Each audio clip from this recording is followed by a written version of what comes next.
መዝሙር ዳዊት ምዕራፍ 28 ወእግዚአብሔር ናባኻ እወ ኣለኹ ከይመለስካለይ ስቕ እንተበልካ ኣነ ነቶም ናብ ጉድጓድ ዝወርዱ ከይመስልሲ ወኸውሐይ ኣይትጽመመኒ ንእዳዊ ናብ ቅድስተ ቅዱሳን ኣልዒለ ናባኻ ክምህለል ከለኹ ንድምፂ ጸሎተይ ስምዓዮ ምስ ረሲኣንን ምስቶም ኣብ ልቦም ክፍኣት ከለዎምሲ ምስ ብጾቶም ሰላም ዝዛረቡ ገበርቲ እከይን ኣይትኩተተኒ ከም ግብሮምን ከም ክፍኣት ስርሖምን ሃቦም ከም ተግባር ኣዳዎም መለሰሎም እቲ ዝገብርዎ ፍደዮም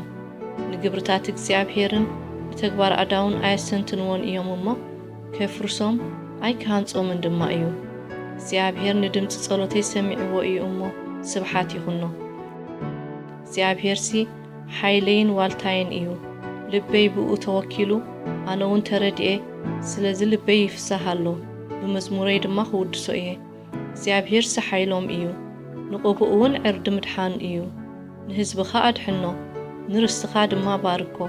ጓስዮም ንሓዋሩ ከኣጽሮም